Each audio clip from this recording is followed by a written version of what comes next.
എല്ലാവർക്കും നമസ്തേ. ഞാൻ സിന്ധു സതീശൻ. അപ്പോൾ നമുക്ക് തുടങ്ങിയാലോ നമ്മുടെ ചിക്കൻ ഫ്രൈ ആക്കുന്ന പണിയല്ലേ. ഇതിപ്പോൾ ഞാൻ അര കിലോ അല്ലെങ്കിൽ 150 രൂപക്കാണ് വാങ്ങിയത്. അപ്പോൾ 150 രൂപക്കെന്ന് പറയുമ്പോൾ ഏകദേശം 650 700 ഗ്രാം വരെയുണ്ട്. അപ്പോൾ നന്നായിട്ട് കഴുകിയിട്ട് ഞാൻ വെള്ളം വാലാണ്ട് വെച്ചിട്ടുണ്ടായിരുന്നു. ഇതിലേക്ക് ഇനി ഇടുന്നത് ജിഞ്ചർ ഗാർലിക് പേസ്റ്റാണ്. കുറച്ച് ദിവസം മുന്നേ, 1-2 ആഴ്ചക്ക് മുന്നേ ഈ വെളുത്തുള്ളിക്ക് ഭയങ്കര പൈസയായിരുന്നു.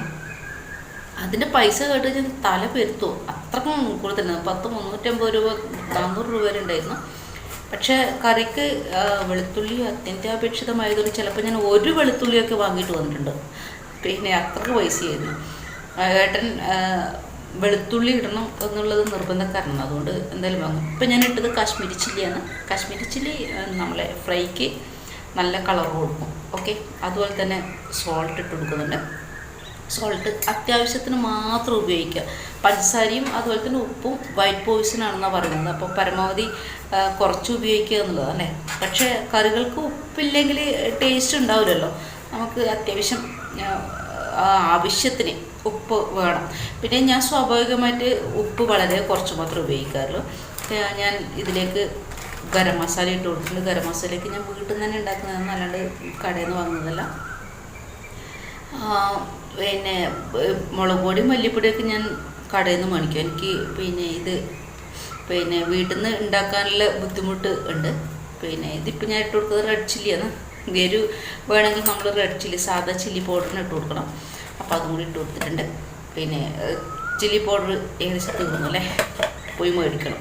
കുരുമുളക് ഇട്ട് കൊടുത്തിട്ടുള്ളത്. കുരുമുളക് ഞാൻ കുറച്ചായിട്ട് കൊടുത്തിട്ടുള്ളൂ. ഇത് റെഡ് ചില്ലി കുറച്ചധികം ഉള്ളതുകൊണ്ട് കുരുമുളക് കുറച്ചുകൊണ്ട് കൊടുക്കും. നന്നായിട്ട് നമുക്ക് മിക്സ് ചെയ്ത് കൊടുക്കുക. മിക്സിങ് ആണ് അതിൻ്റെ ആ ഒരു മസാല പറഞ്ഞാൽ മസാല പൊടികൾ അതിലേക്ക് പിടിക്കുന്നതിൻ്റെ ഗുഡ് ടെൻഷനൊക്കെ. അപ്പോൾ നന്നായിട്ട് നമുക്കിതൊന്ന് മിക്സ് ചെയ്ത് കൊടുക്കാം. ഓക്കെ, ഇതിൽ ഞാനൊരു കാര്യം മറന്നുപോയി. എന്താണെന്നല്ലേ, നിങ്ങൾക്ക് മനസ്സിലായി എന്താണെന്ന്?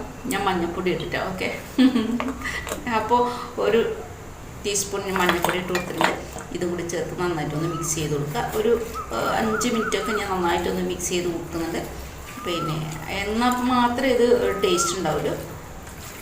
അപ്പോൾ നന്നായിട്ട് അടിപൊളിയായിട്ടൊന്ന് മിക്സ് ചെയ്ത് കൊടുക്കട്ടെ. ഓക്കെ, ഈ ചിക്കൻ ഇങ്ങനെ ഉണ്ടാക്കുമ്പോൾ, അതായത് ഫ്രൈ ഒക്കെ ചെയ്യുമ്പോൾ അല്പം പുളി രസം ഉണ്ടാകുന്ന ഒരു ടേസ്റ്റാണ്. അതുകൊണ്ട് ഞാൻ ഇവിടെ ഒരു ലെമൺ എടുത്തിട്ട്, ചെറിയ ലെമണാണ്, അതിൻ്റെ നീര് ലെമൺ ജ്യൂസ് ഞാൻ ഇതിലേക്ക് ആക്കി കൊടുക്കുന്നുണ്ട്. ഇതൊക്കെ അധികം ചെയ്യുന്ന കാര്യമാണ് ഞാൻ വീട്ടിൽ. കാരണം ഏട്ടൻ ഇടയ്ക്ക് വിളിച്ചിട്ട് പറയുന്നത് നമുക്ക് ചിക്കൻ മാത്രമായിട്ട് ഒരു ഫ്രൈ ആക്കിയല്ലോ എന്നൊക്കെ ചോദിക്കും. അപ്പോൾ ഏട്ടൻ്റെ ഫേവറേറ്റ് സാധനമാണ് ഈ ഞാൻ ഉണ്ടാക്കുന്ന ചിക്കൻ. അപ്പം ലെമണും കൂടി ഇതിലേക്ക് നന്നായിട്ട് മിക്സ് ചെയ്ത് കൊടുക്കുക. നല്ലൊരു ഫ്ലേവറാണ് കേട്ടോ ഇതിൽ ലെമൺ ജ്യൂസ് ആക്കി കൊടുക്കുന്നത്. അപ്പോൾ ഇനി ഇത് നമുക്കിനി മിക്സിങ് ഏകദേശം പൂർത്തിയായി നമുക്ക് ഇത് 5 മിനിറ്റ് മാത്രമേ ഞാനിത് വെക്കുന്നില്ല റെസ്റ്റ് ചെയ്യാൻ വേണ്ടിയിട്ട്. അപ്പോൾ ഇത് നമുക്കിനി 5 മിനിറ്റ് റെസ്റ്റ് ചെയ്യേണ്ടി വരും. ഓക്കെ, നല്ലൊരു അടുപ്പെടുത്തോണ്ട് വന്നിട്ട് കുത്തിവെക്കാം. ഇനി ഒരു 5 മിനിറ്റ് അവിടെ അങ്ങനെ കിടക്കട്ടെ ചിക്കൻ്റെ പീസുകൾ. അതുവരെ നമുക്ക് വെറുതെ മിണ്ടാതെ അങ്ങനെ കുത്തിയിരിക്കാം അല്ലേ. ഓക്കെ, ഞാൻ 5 മിനിറ്റാണ് സമയം പറഞ്ഞതിൽ ഏകദേശം 1/4 മണിക്കൂറിനടുത്തായിട്ടുണ്ടാവും സമയം റെസ്റ്റ് ചെയ്യാണ്ട് വെച്ചിട്ട്. ഒരു ഫോൺ കോളൊക്കെ കാര്യങ്ങളൊക്കെ വന്നിട്ടുണ്ടായിരുന്നു. അപ്പോൾ നമുക്ക് ഗ്യാസ് ഓൺ ചെയ്യുക, പാൻ വെച്ച് കൊടുക്കുക. ഇത് ഫ്രൈ ചെയ്യാനുള്ള പാൻ വെച്ച് കൊടുക്കുക. അതൊന്ന് ചൂടായിട്ട് വരട്ടെ. അപ്പോൾ നമ്മളെ പാനിലത്തെ വെള്ളമൊക്കെ വറ്റി നന്നായിട്ട് ചൂടായിട്ട് വരുന്നത്. ഇനി ഇതിലേക്ക് നമുക്ക് എണ്ണ ഒഴിച്ച് കൊടുക്കണം. ഞാനിവിടെ എണ്ണയായിട്ട് എടുക്കുന്നത് ഗോൾഡ് വിന്നറാണ്, വെളിച്ചെണ്ണയല്ല. അപ്പോൾ എന്താ പറയുക, ഇതിലേക്ക് എണ്ണ ഒഴിച്ച് കൊടുക്കും, ഗോൾഡ് വിന്നർ ഒഴിച്ച് കൊടുക്കുക. ഓക്കെ, ഏട്ടൻ എപ്പോഴും പറയും ഇങ്ങനെ എന്താ പറയുക, ഈ എണ്ണയൊക്കെ കുറച്ച് ഉപയോഗിക്കണോ. നമ്മൾ തന്നെയല്ലേ ഇത് കഴിക്കുന്നത്, അല്ലാണ്ട് വേറെ ആരൊന്നുമല്ല. അപ്പോൾ ഈ എണ്ണയൊക്കെ അധികം കൂട്ടിക്കഴിഞ്ഞാലേ അസുഖമൊക്കെ വേഗം ചാടിപ്പിടിക്കും, വയസ്സും പ്രായമൊക്കെ ആവുകയല്ലേ ചെയ്യുന്നത് എന്നൊക്കെ എപ്പോഴും പറയും. പക്ഷേ നമുക്ക് ഇത് ഫ്രൈ ചെയ്യാനുള്ള എണ്ണ എന്തായാലും അത്യാവശ്യമല്ലേ അല്ലേ. പിന്നെ ഞാനിത് സാധാരണ ഒരു ഫ്രൈയിൽ ഡബിൾ ബോയിലിംഗ് ആയിട്ടാണ് ഇത് ഉണ്ടാക്കുന്നത്. അപ്പോൾ പിന്നെ എണ്ണ കുറച്ചധികം വേണ്ടി വരും. ഇത് ഞാൻ ഈ എണ്ണ ഒഴിക്കുന്നത് കണ്ട് ഏട്ടൻ്റെ ഹൃദയം മിടിക്കും. ഇങ്ങനെ ഇത്രയും എണ്ണയിലാണ് ആക്കുന്നത്, ഇതൊക്കെ നമ്മളല്ലേ തിന്നുണ്ടെന്നൊക്കെ പറഞ്ഞിട്ട് ഏട്ടൻ അതിഭീകരമായിട്ട് ഇങ്ങനെ നമ്മളെ ഭയപ്പെടുത്തും, ഭീഷണിപ്പെടുത്തും. ഇനിയിപ്പോൾ നമുക്കിതിലേക്ക് ഇട്ട് കൊടുക്കാം ഓരോ കഷ്ണമായിട്ട്. പിന്നെ ഇട്ട് കൊടുക്കുക. ഇതിൽ ഞാൻ കറിവേപ്പും കൂടി ഇട്ടിട്ടുണ്ട്. കറിവേപ്പും ഇതിൽ ഇങ്ങനെ ഫ്രൈ ആയിട്ട് വരുമ്പോൾ ഭയങ്കര ഒരു ഫ്ലേവറാണ് അത് കഴിക്കാൻ വേണ്ടിയിട്ട്. ഓക്കെ, ഈ പിന്നെ ഇതിപ്പോൾ ഒറ്റത്തവണ ഫ്രൈ ആക്കാൻ നടക്കൂല, 2 പ്രാവശ്യം 2 3 പ്രാവശ്യമായിട്ട് ഫ്രൈ ചെയ്തെടുക്കേണ്ടി വരും. കാരണം പീസുകളൊക്കെ വലുതല്ലേ, പാൻ ചെറുതാണ്. അപ്പോൾ രണ്ട് പ്രാവശ്യമായിട്ടൊക്കെ ഇത് ഫ്രൈ ചെയ്തെടുക്കണം. ഇതിപ്പോൾ ഞാൻ ഇട്ട് കൊടുത്തിട്ടുണ്ട്. ഇത് നന്നായിട്ടൊന്ന് ഫ്രൈ ആയിട്ട് വരട്ടെ.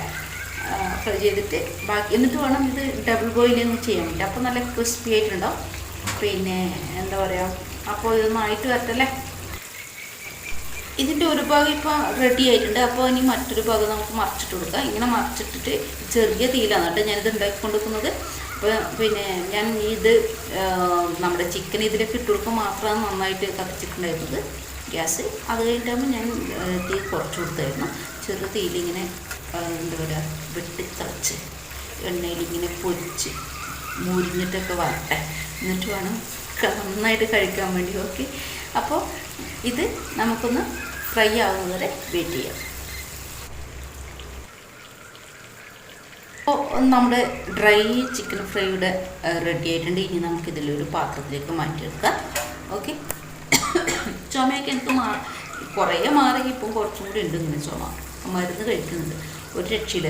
ഈ തണുത്ത വെള്ളം കുടിക്കേണ്ടതെന്ന് ഏട്ടൻ പറയും, പക്ഷേ ഈ ചൂടിന് അറിയാതെ അങ്ങ് കുടിച്ചു പോകും. എത്രയായാലും ഇപ്പം ജ്യൂസൊക്കെ അടിക്കുമ്പോൾ 1 ഗ്ലാസ് എനിക്കും കൂടി കുടിച്ചേക്കാം എന്നുള്ളൊരു ചിന്ത വരും. അപ്പോൾ ഞാനത് എടുത്ത് കുടിക്കും. അവിടെ ചുമ പോകുന്നില്ല. ഇനി കുടിക്കാതിരിക്കാൻ വേണ്ടി പിന്നെ എന്താ പഞ്ചേന്ദ്രിയങ്ങളെ നിയന്ത്രിക്കണം അല്ലേ. എന്നാലും ഇപ്പോൾ ഇനി റെഡിയാകും. അപ്പോൾ ഇത് ഫുള്ളായിട്ട് ഞാൻ എടുത്ത് മാറ്റിയിട്ടുണ്ട്. ഇനി അടുത്തതും കൂടി ഇതുപോലെ ഫ്രൈ ചെയ്തെടുക്കണം. ഓക്കെ,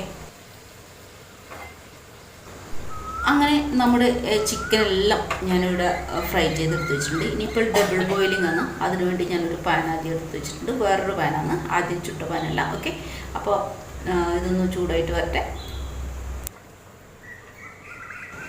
പാൻ നന്നായിട്ട് ചൂടായിട്ട് വന്നിട്ടുണ്ട്. ഇനി ഇതിലേക്ക് ഞാൻ എണ്ണ ഒഴിച്ച് കൊടുക്കുന്നുണ്ട്. ഏട്ടൻ ഷോപ്പിൽ നിന്ന് പറഞ്ഞത്ര ഇപ്പോൾ വരുമ്പോഴേക്ക് ഇതൊക്കെ റെഡിയാക്കണം. ഇല്ലെങ്കിൽ കുറച്ച് ലേറ്റായി കഴിഞ്ഞാൽ പിന്നെ ഞങ്ങളിപ്പോൾ ഭയങ്കര പെർഫെക്റ്റ് ഒന്നുമില്ല. ഇങ്ങനെ എന്താ പറയുക, ഭയങ്കര സ്നേഹം കൊണ്ടും കൂടുന്ന ആൾക്കാരൊന്നുമില്ല. ഏട്ടൻ്റെ ദേഷ്യം വന്നാൽ പിന്നെ വഴക്ക് പറയും. അത് തന്നെ അതിഭീകരമായ വഴക്കൊന്നും പറയില്ല, ചെറിയ 1-2 കാര്യങ്ങൾ പറയും. പിന്നെ ഏട്ടൻ്റെ ഏറ്റവും വലിയ ആയുധം എന്ന് പറയുന്നത് മിണ്ടാണ്ടിരിക്കുക എന്നുള്ളത്. അത് നമുക്ക് സഹിക്കാൻ പറ്റാത്ത ഒരു എന്താ പറയുക യുദ്ധമുറയാണ് ഏട്ടൻ്റെ. അപ്പോൾ ഏട്ടൻ ചൊടിച്ചു കഴിഞ്ഞാൽ പിന്നെ മിണ്ടൂല, പിന്നെ ഭക്ഷണം കഴിക്കൂല. അതൊക്കെ ഭയങ്കര പ്രശ്നമാണ്. അതൊരു ഇപ്പം ഏട്ടൻ ഭക്ഷണം കഴിക്കാണ്ടാണ് നിൽക്കുമ്പോൾ അവരെ മുന്നിൽ പോയിട്ട് ഇങ്ങനെ ചിക്കൻ്റെ കാലൊക്കെ കടിച്ചു വലിക്കുന്ന ഒരു അവസ്ഥ ഓർത്ത് നോക്കിയേ. അപ്പോൾ പിന്നെ ഏട്ടൻ ചൊടിക്കുമ്പോൾ നമ്മളെ നാട്ടിൽ ഈ മിണ്ടാണ്ടിരിക്കുന്ന ചൊടിക്കലെന്ന് പറയാം കേട്ടോ. നിങ്ങളൊക്കെ ഇപ്പോൾ പണുങ്ങാന്നൊക്കെ ആയിരിക്കുമല്ലോ അല്ലേ. അപ്പോൾ പിന്നെ എന്താ പറയുക, ഏട്ടൻ്റെ മുമ്പിൽ പോയിട്ട് ഞാൻ തിന്നാനൊക്കെ ബുദ്ധിമുട്ടായിരിക്കുമല്ലേ. പരമാവധി ഞാൻ ഏട്ടനെ പണക്കാണ്ടിരിക്കും എന്തായാലും. പിന്നെ ഭക്ഷണമൊക്കെ നന്നായിട്ട് വെച്ച് കൊടുക്കും, പിന്നെ നല്ല ടേസ്റ്റ് വെച്ച് കൊടുക്കും. അതുകൊണ്ടൊക്കെ ഏട്ടൻ അങ്ങനെയൊക്കെ അഡ്ജസ്റ്റ് ചെയ്തിട്ട് അങ്ങനെ പോകുന്നു. ഇതിപ്പം ഡബിൾ ബോയിലിംഗ് ആണ് പിന്നെ ചെയ്യുന്നത്. ഇപ്പം ഫ്രൈ ചെയ്ത് നോക്കി. ഏട്ടൻ്റെ രാഘവൻ പിന്നെ വിഷുവിന് വന്നിട്ടുണ്ടായിരുന്നു. മാമൻ മരിച്ചതുകൊണ്ട് വിഷു ആഘോഷമൊന്നും ഉണ്ടായിരുന്നില്ല. പക്ഷേ പിന്നെ ഏട്ടൻ്റെ മാമൻ രാഘവമാമൻ വീട്ടിലേക്ക് വരുന്ന പറഞ്ഞുകൊണ്ട് പിന്നെ ഞങ്ങളിവിടെ അവർക്ക് മാത്രം ചെറുതായിട്ട് ചെറിയ രീതിയിൽ ഭക്ഷണം ഉണ്ടാക്കിയായിരുന്നു. സാധാരണ രീതിയിൽ നമ്മൾ എപ്പോഴും ഉണ്ടാക്കുന്ന എങ്ങനെ ആ രീതിയിൽ ഭക്ഷണം കൊടുത്തിട്ടുണ്ടായിരുന്നു. പിന്നെ അതിനുശേഷം മാമൻ ഇന്നാണ് ഞാൻ വിളിക്കുന്നത്. ഏട്ടനെ വിളിച്ചപ്പോഴും എനിക്ക് ഫോൺ തോന്നിയാണ്. ഞാൻ പിന്നെ അപ്പോൾ ഈ ചിക്കൻ ഫ്രൈ ചെയ്യുന്നത് ഏട്ടനോട് നോക്കാൻ പറഞ്ഞിട്ടുണ്ടായിരുന്നു. ഏട്ടൻ നോക്കി നിന്ന് അത് കരിച്ച് കളഞ്ഞു. നോക്കി ഫുള്ളായിട്ട് പിന്നെ കരിഞ്ഞു പോയിരുന്നു. ഇപ്പം കരി ഡ്രൈ ചിക്കൻ എന്നൊക്കെ വേണമെങ്കിൽ ഇതിനെ പേരിട്ടിട്ട് വിളിക്കാം. അപ്പോൾ പിന്നെ അതാ നമ്മൾ ചെയ്യുന്നത്രയും ആ ഒരു സൂക്ഷ്മത എന്തായാലും ഈ ആണുങ്ങൾ ചെയ്യുന്ന കാര്യത്തിലുണ്ടാവില്ല അല്ലേ. ഭക്ഷണം വെക്കുന്ന കാര്യത്തിൽ അത് 100% അടിവരയിട്ട് നമുക്ക് പറയാൻ പറ്റും. പിന്നെ എല്ലാവരും അങ്ങനെയല്ല കേട്ടോ, നന്നായിട്ട് ഭക്ഷണം വെക്കുന്ന ആൾക്കാരൊക്കെ ഉണ്ട്. ഇപ്പോൾ എൻ്റെ അനിയത്തിൻ്റെ ഭർത്താവൊക്കെ ഇത് അടിപൊളിയായിട്ട് ഭക്ഷണം ഉണ്ടാക്കും. ഏട്ടനും നല്ല സൂപ്പറായിട്ട് ഉണ്ടാക്കും. പക്ഷേ പിന്നെ ഏട്ടൻ തന്നെ ഈ അടുക്കളയിൽ നിന്ന് ഗോത ഏട്ടന് വിട്ടു കൊടുക്കണം ചെയ്യണം. ഇപ്പം ഞാൻ ചെയ്തതിൻ്റെ പകുതി ചെയ്യുന്ന പറഞ്ഞാൽ ഏട്ടൻ ചിലപ്പോൾ ഇങ്ങനെയൊക്കെ ആയിരിക്കും ചെയ്യലുണ്ടാവും. അപ്പോൾ പിന്നെ ചിക്കൻ അധികം കഴിഞ്ഞിട്ടില്ല, അപ്പോഴേക്കും ഞാനിവിടെ എത്തിയിട്ടുണ്ടായിരുന്നു. ഇനിയിപ്പോൾ ഏതായാലും എന്താ പറയുക, ചിക്കൻ നന്നായിട്ട് ആയിട്ടുണ്ട്. ഇനിയിപ്പോൾ ഇത് അപ്പോൾ അധികം കേടുപാടില്ലാണ്ട് നമുക്ക് നമ്മുടെ ചിക്കൻ ഫ്രൈ ഇവിടെ കിട്ടിയിട്ടുണ്ട്. നന്നായിട്ട് ഡെക്കറേറ്റൊക്കെ ചെയ്തിട്ടുണ്ട്. ഇത് തിന്നുമ്പോൾ എല്ലാം ഒന്ന് ചെയ്യാവും എന്നെങ്കിൽ കൂടി. പിന്നെ ഇനിയിപ്പോൾ എന്താ പറയുക, നല്ല അടിപൊളിയായിട്ട് കഴിക്കണം അല്ലേ. അപ്പോൾ ഇനി മറ്റൊരു നല്ലൊരു വീഡിയോ മറ്റൊരു വരുന്നിട്ട് അതിലെല്ലാവർക്കും